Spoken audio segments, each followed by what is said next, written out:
Karibuni watu wa Mungu katika ukumbi huu tena. Asanteni sana watazamaji wangu ambao mmeendelea kunifuatilia katika channel yangu. Asanteni sana kwa kuendelea kufuatilia video zangu. Mungu awabariki sana. Asanteni sana kwa kunipenda. Karibuni katika somo la leo. Tuombe. Tunakushukuru Mungu Baba, Mwana na Roho Mtakatifu kwa kuwa umwema, umwaminifu, tena umkamilifu. Roho Mtakatifu, tuongoze katika yote kwa utukufu wa jina lako. Amen. Leo tunaenda kuzungumza kuhusu Yeremia 23, na kwa mkutasari ni kwamba ukiangalia Yeremia 23, Mungu anazungumza kuhusu wachungaji aina mbili. Wachungaji au manabii ambao walifanya kazi kwa kuwa amewatuma na wakaelekeza watu wake sawasawa na jinsi alivyowatuma. Lakini katika Yeremia 23 hii pia tunaona kwamba sehemu zingine ziko na manabii ambao Mungu hakuwatuma na wakaendelea kufanya ama kutoa unabii na kuwapotosha watu wake. Nataka nisizungumze sana kuhusu manabii wanaopotosha watu wa Mungu, lakini nataka nizungumze kuhusu manabii ama faida za kuwa chini ya mchungaji mwema. Na nikakwambia kwamba katika ukitaka kusoma na kuelewa neno la Mungu vizuri, unaposoma kitabu cha Agano la Kale, hakikisha unakiangalia katika uso wa Agano Jipya, ndiposa utaweza kuelewa. Kwa hivyo hii tunayoenda kuisoma hata siku hii ya leo, utaiona kwamba ni Agano la Kale, lakini iko na uso wake katika Agano Jipya. So karibu mtu wa Mungu. Faida za kuwa ama kukaa chini ya mchungaji mwema ni nyingi, lakini katika Yeremia 23 tuone zile ambazo zimeweza kuorodheshwa. Jambo la kwanza, ukikaa chini ya mchungaji mwema. Hebu tuangalie Yeremia 23 mstari ni wa 3. Mstari ni wa 3 nasema, nami nitakusanya mabaki ya kundi langu katika nchi zile zote nilizowafukuza, nami nitawaleta tena mazizini mwao, nao watazaa na kuongezeka. So watu wa Mungu, ukiwa chini ya mchungaji mwema, katika Agano la Kale Mungu alisema kwamba manabii walitabiri wakapotosha watu wa Mungu. Manabii walipokuwepo hata hizi enzi za Yeremia, hawakuweza kuwatunza watu wa Mungu jinsi Mungu alivyotaka watu wale watunzwe, na kwa sababu hiyo wale wanakondoo ambao ni Israeli katika somo hili waliweza kutawanyika. Pamoja na kwamba tunafahamu kwamba Mungu mwenyewe aliweza kuwatawanya katika nchi tofauti tofauti ili baadaye aje awakusanye, lakini sasa amesema kwamba yeye atawakusanya, na kweli unabii huu ulishatimia pale mahali ambapo taifa la Israeli liliweza kuzaliwa katika uso wa nchi, wakaishi katika nchi yao ambayo wanaishi sasa hivi. Lakini tukiangalia jambo hili katika uso wa Agano Jipya ambalo Israeli ni kanisa, tunaangalia kwamba Mungu anasema atakusanya watu wake sehemu zote ambapo waliweza kutawanyika, na watu wa Mungu wametawanyika katika sehemu tofauti tofauti, haswa kiimani. Kwa sababu gani? Tunaona kuna imani nyingi ambazo zipo duniani ambazo zinapotosha watu, ambazo zimefanya wengine hata wanaona kwamba hakuna Mungu. Na katika imani hizo ndizo Mungu anasema kwamba atawakusanya watu wake na kuwaweka katika mazizi yao. Na tunapoangalia jambo hili katika Agano Jipya, tunaona kwamba Yesu Kristo katika Yohana 10 mstari wa 11, 14 na 16 anasema, mimi ndimi mchungaji mwema, na mchungaji mwema anautoa uhai wake kwa ajili ya kondoo. Na tukaona kwamba jambo hili ambalo Yesu Kristo amelitamka katika Yohana alishalitimiza, alipokuja akafa na akafufuka kwa ajili ya dhambi zetu na kwa ajili ya kumnunulia Mungu tena watu ambao tulikuwa tumepotoka, tulikuwa chini ya hukumu. Kwa hivyo alikuja akafa na akakusanya. Kwa sababu hiyo wale wote wanaomkubali Yesu Kristo wanakusanywa katika kundi moja ama katika zizi moja ambalo ni zizi ya Yesu Kristo mwenyewe, na yeye ndiye anayekuwa mchungaji. Ndiposa amejiita si mchungaji tu, lakini amejiita mchungaji mwema, kumaanisha kuna wachungaji wengi ambao sio wema. Kuna wachungaji ambao hawakusanyi lakini wanafanya kupotosha. Kwa hivyo nikasema kwamba faida ya kwanza ya kuwa chini ya mchungaji mwema ni kwamba atakukusanya ama atawakusanya wote walio wake, wote wanaotakiwa kuwa chini yake, ili akapate kuwahudumia kwa pamoja, ili akapate kuwa pamoja na wao kila sana kila wakati, akiendelea kuwatunza.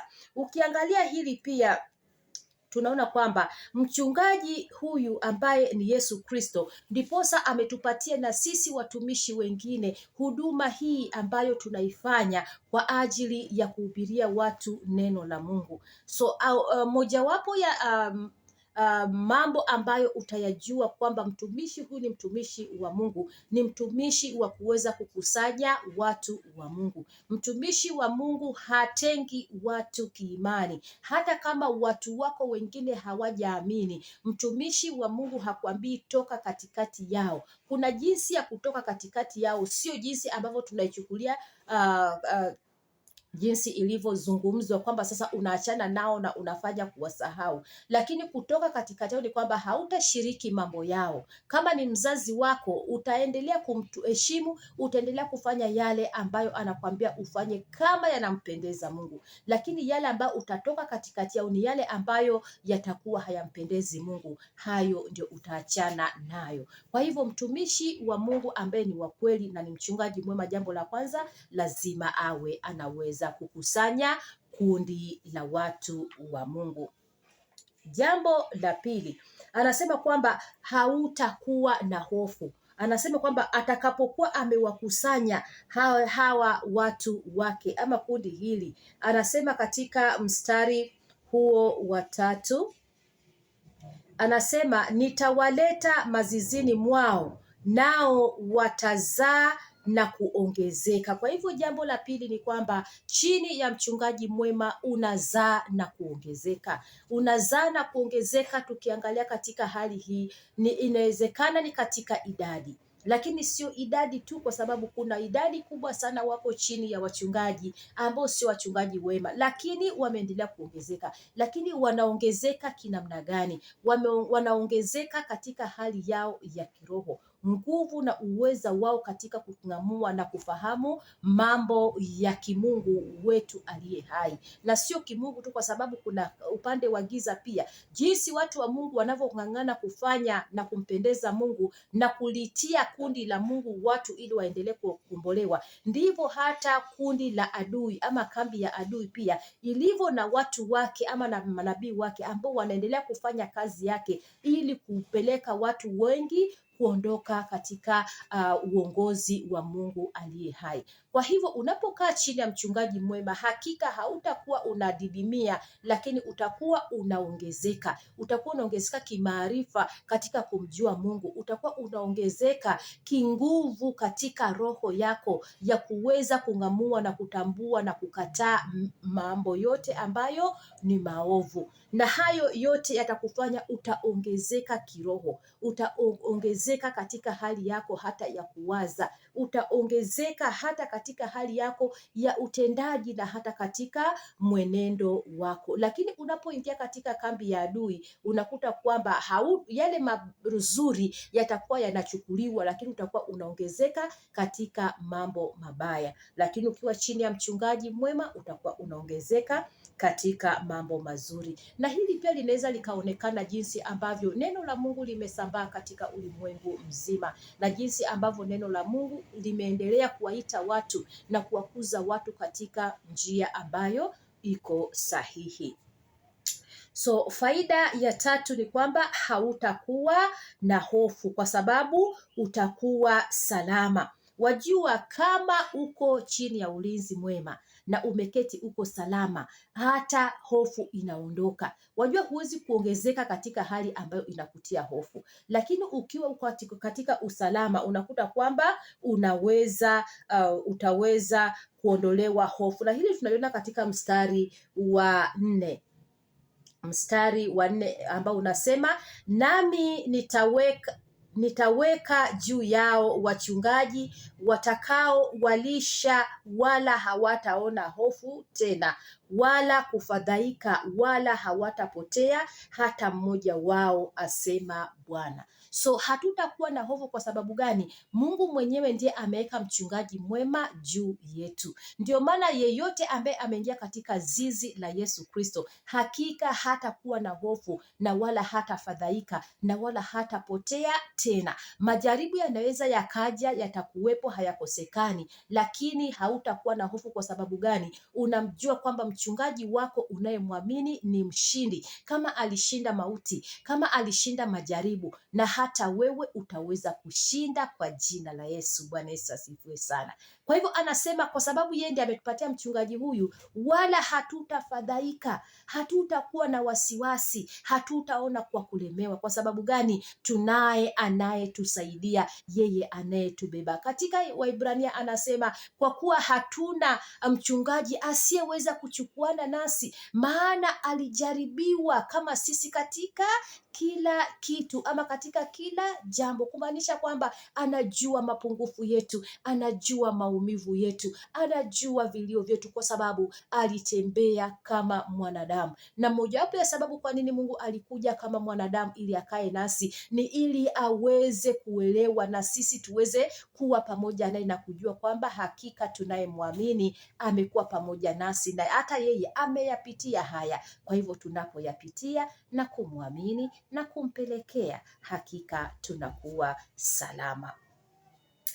Lakini pia faida nyingine ya kuwa chini ya mchungaji mwema tunaipata katika mstari wa 22.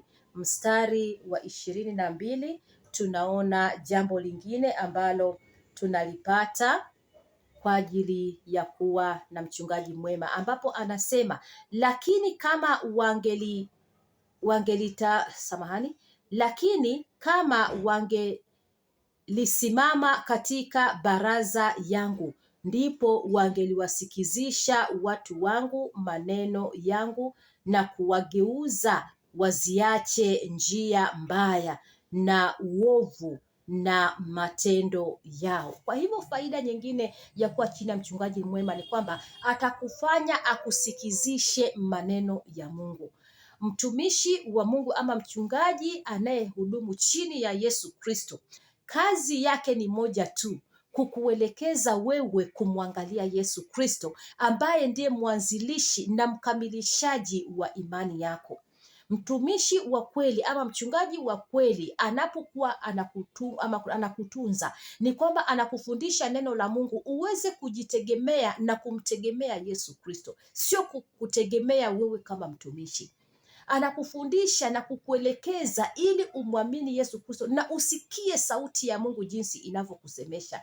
Na hili huwezi ukafanya hivyo ama huwezi kujua sauti ya Mungu kama husomi neno la Mungu, kama huchukui nafasi yako na kutafakari neno la Mungu, kama huchukui nafasi yako na kumsikiliza Roho Mtakatifu, hutaweza kusikia sauti ya Mungu. Lakini mchungaji wa kweli anakusikizisha maneno ya Mungu, na atakusikizisha maneno ya Mungu kama hata yeye mwenyewe anaketi katika baraza na Mungu mwenyewe. Unaangalia vile mstari wa 22 umeweza kusema kama hao manabii wangeliketi katika baraza yangu,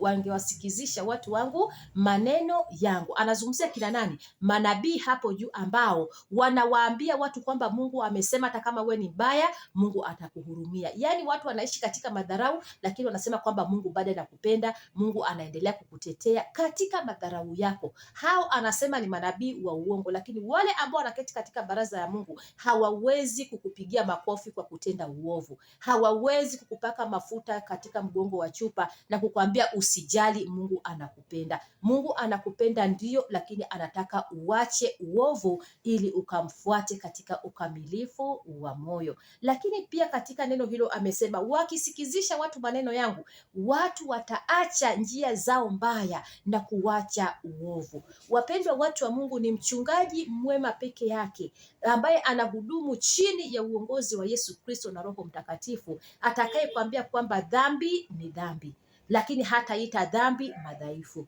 Ni mchungaji mwema anayekutakia mema roho yako na nafsi yako siku ya mwisho, ambaye atakwambia kwamba usitembee jinsi ulimwengu huu unavyotembea, na yale ambayo Mungu anasema hayafai yanabaki kuwa hayafai. Yale ambayo yanafaa, hata kama tutaki kuyasikia, hata kama tutaki kuyafuata, yanafaa, na ndivyo Mungu anavyotaka. Mchungaji mwema lazima atakuelekeza katika kusikiliza sauti ya Mungu na sio sauti ya binadamu. Wakati mwingine hata sisi wachungaji, kwa sababu ya ubinadamu wetu, kuna mambo mengine tunaweza tukayatafsiri ndivyo sivyo, lakini ukiwa na mazoea ya kuzama katika neno la Mungu na kusikiliza sauti ya Mungu na kusikiliza Roho Mtakatifu jinsi anavyoongea katika maombi yako, katika kutafakari kwako, hakika utajua kwamba Mungu anasema nini na Mungu anataka nini. Na hata kama ni mtumishi anayekuelekeza ndivyo sivyo, utaweza kujua na kuachana na hiyo njia na kuenda kulingana jinsi Mungu anavyotaka. Huwezi kuyafanya hayo kama hauko chini ya mchungaji mwema.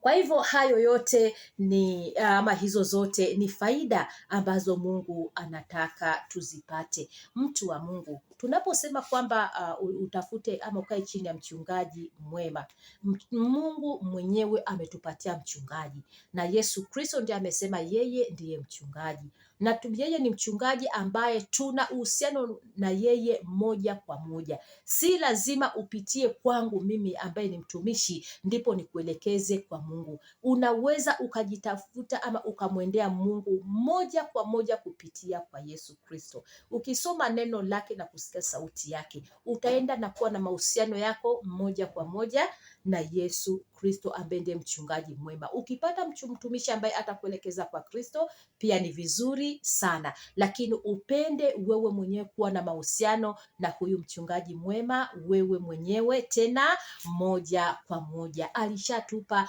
nafasi hiyo na fursa hiyo ya kuwa na mahusiano yake moja kwa moja. Hakuna jambo lililo gumu, wala Mungu hayuko mbali. Mungu yuko karibu nasi zaidi ya jinsi tunavyojua na tunavyofikiria. Kwa hivyo Wanaisraeli walipokuwa wanaenda mbali na kumwacha Mungu na kupotoshwa, Mungu aliwakumbusha jambo hili katika mstari wa 23. Mstari wa 23 na 24, hiyo Yeremia 23 anasema, mimi ni Mungu aliye karibu, asema Bwana, mimi si Mungu aliye mbali. Je, mtu yeyote aweza kujificha mahali pasiri nisimuone? Asema Bwana. Je, mbingu na nchi hazikujawa nami? Asema Bwana. Kwa hivyo hausiwe na kisababu cha kusema mimi nilipotoshwa kwa sababu nilifuata sauti ya mtumishi fulani, mimi nilipotoshwa kwa sababu nilifata sauti ya nabii fulani. Lakini Mungu anasema yuko karibu na sisi. Unatakiwa uwe na mahusiano na yeye moja kwa moja. Wale watumishi tuwe ni watu wa kukuelekeza na tuwe tunakuelekeza kwa Mungu. Lakini hata mimi nakwambia, kama unahisi kwamba sikuelekezi kwa Mungu aliye hai, kama unahisi kwamba sikujengi kiroho, haina haja ya kuendelea kunisikiliza na baadaye ukapata kupotea ama nafsi yako ikapate kupotea. Msikilize mtumishi ambaye anakuelekeza ukue kiroho, anakuelekeza kwa Mungu aliye hai, anakuelekeza uache uovu, anakuambia kwamba Mungu si lazima ni upite kwangu ndio umuone Mungu, lakini anayekwambia kwamba kumtafuta Mungu ni katika neno lake, ni katika kusikiliza Roho Mtakatifu. Na mtu yeyote sasa hivi ana uwezo wa kumwendea Mungu na kumpata. Tunahubiri kwa sababu gani? Ili kuendelea kutiana nguvu, ili kuendelea kutiana moyo na kuendelea kuambizana na kukumbushana yale ambayo tunasahau sisi kama wanadamu. Lakini Mungu yuko karibu na kila mmoja wetu. Unapoketi kwa utulivu, hata kwa kimya, na kumwambia Mungu Mungu nataka nikuone, hakika utamuona. Wapendwa watu wa Mungu, faida za kuwa chini ya mchungaji mwema ni nyingi, lakini kwa leo nitakomea hapo. Wacha Mungu akulinde, wacha Mungu akutunze na ukae chini ya mchungaji mwema ambaye ya kwanza ni Yesu Kristo mwenyewe, na pili ni huyo mtumishi ambaye amekupatia akapate kukutunza kiroho. Mungu akusaidie na akupiganie.